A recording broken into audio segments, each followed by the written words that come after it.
Go ahead, Jay. NBA title contenders. Okay, Legs, work with me here. What do you got? We'll go from 5 to 1. Let's go with number 5. Here we go. At 5. Boston Celtics. I mean, if they get the Time Lord back defensively, he's doing two-a-days right now. I think this team is one of the best teams in the NBA. Jason Tatum, Jaylen Brown, explosive combination. Really glad we didn't break them up, by the way. That's number 5. Moving on. At 4. They're the best team in the East with the best record, but I don't really believe in them, but I'm going to give them the 4 spot out of respect, the Miami Heat. I don't think Jimmy Butler can be the best player on a championship team. I think he's more of a complimentary player. I love Tyler Hero. He's my 6th man of the year. I just still believe that this team kind of falls short from a guy wanting that big moment in a clutch situation. But off GP, I put him at number 4. Next up.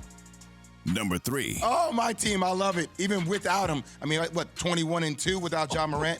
I love the Memphis Grizzlies. I think defensively, yes, they're a young team. They beat the Golden State Warriors last year in a play-in situation, but I just love watching them play, and they bring a certain discipline and tenacity each and every possession defensively. I think Ja Morant is obviously a blockbuster talent.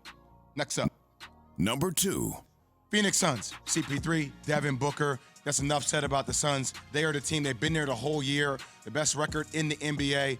And look, I think CP3 coming back, I think this is his best opportunity. It feels like we say that about a lot of years he plays in to win it, but I'll give it to him number 2 right now on my list. Number 1. Defending NBA champions, the Milwaukee Bucks. I still think at the end of the day, having Giannis the best player in the world, I think they will be there. Drew Holiday, Chris Middleton, Brook Lopez coming back. I mean, and I love the culture around this team. They're just there. They're the most connected. Them and the Phoenix Suns are the most connected teams in the NBA, in my opinion. That's my list, 5 to 1. What do you think, Legs? Solid. Don't hate it whatsoever. Don't hate it. In fact, I probably have 4 of the same 5. I would add one different one and maybe flip the order a little bit. Okay. Okay, so let's go number 5 for me first. And I know this is going to be a bit of a reach, and they could jump quickly, actually. I'm going to include the Warriors in here. Yeah. Okay.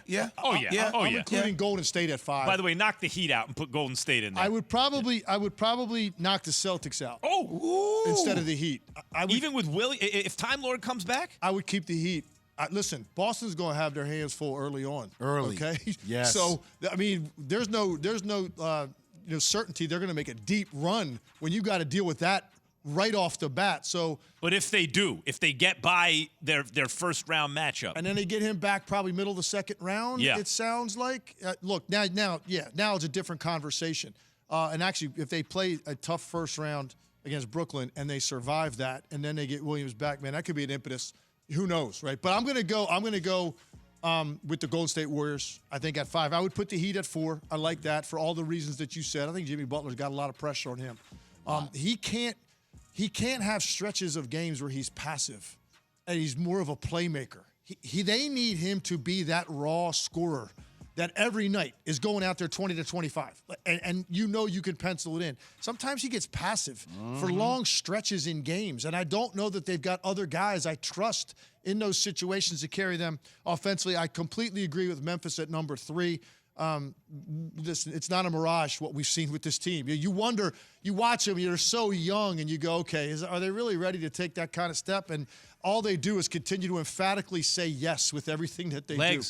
If you're 21-2 down the stretch of a season without your best player, there's a good argument to be made that they're actually just the best team in basketball. Right, and it's the stylistically, they share it, they defend, they can beat you from the three-point line, which is modern basketball, but they can also beat you with great individual offensive players.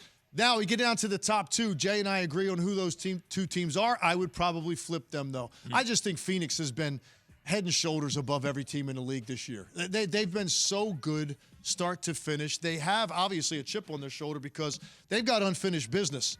Milwaukee does not. Milwaukee got it across the finish line a year ago. I think the Phoenix Suns have the greatest role definition of any team in the league. Guys stay in their lane. They do not do anything more than they're capable of. Elite defensive team. And I think, like I said, they are so hungry because of what they stood there and watched last year with the team celebrate against them in the finals. I just think when you're that good all year and you're that much better than the rest of the league, consistently start to finish, I'm going to give you the benefit of the doubt that you can get this thing done. Those role players, by the way, you're right. And no one does more than they're capable of, Key. But all those role players are capable of more, and yet they still do just what you need them to do. That's a beautiful team to watch. By the way, I am upset. I didn't get the guy with the deep voice with the numbers that you got. Yeah. Why didn't I get that? Because your name's not on the show. Oh, I got so, you. So you legs. Fourth letter? Maybe soon. Number 5. Maybe out of Number elbow, 4. legs. Number 3. Number 2. Number 1. There we go. So legs. A little bit late, but I got it. That's okay. Another one. What's So up, Keith? legs, the Sixers. Oh, man. The Sixers and that experiment that they're going through right now with James Harden, that's not gonna crack the top 5, huh? Not going to crack the top 5, and I hate to say this, man, but I think they're in serious trouble in the first round. James Harden has more pressure on him by a mile than any other player in the postseason. Because, look, he's had failings in the postseason before in big moments, okay? Mm-hmm. Well, now you look at what Philadelphia went through this year, what they just gave up, the number 1 overall pick in the draft, a guy that was a 2-time All-Star. Now, listen, he had a lot of issues, and he came up small last year against Atlanta in the playoffs, but Ben Simmons still was the number 1 pick. Your franchise went through, a period of time where they were a laughingstock to get guys like that. You gave them up to get James Harden. Daryl Morey went all in. He waited 2/3 of an NBA season without replacing an All-Star to get this specific player for this specific run, and I think they're in serious trouble because he has been so inconsistent, and he just looks like he's lost a little bit physically. Key, I'm actually worried they don't survive the first round against Toronto, who is so confident when they play the Philadelphia 76ers. And I think, if I'm not mistaken, Toronto Raptors have the best record in the NBA over the last month. Yes. So they're playing great. And Philly will not have Matisse Thybulle because he's not vaccinated. Cannot go so across the border. Yes, right. And play in Toronto. That's why I said when this trade went down at the beginning of the season, Legs, I said, look, Doc Rivers is in hot water here. Because not only do you have to activate James Harden, but there are always questions around how he handled the Clippers situation when they were up 3-1. They lost that. Paul George and Kawhi being like, you're not our guy, not fighting for you, getting him out of L.A. Thanks for watching ESPN on YouTube. For live streaming sports and premium content, subscribe to ESPN Plus right now.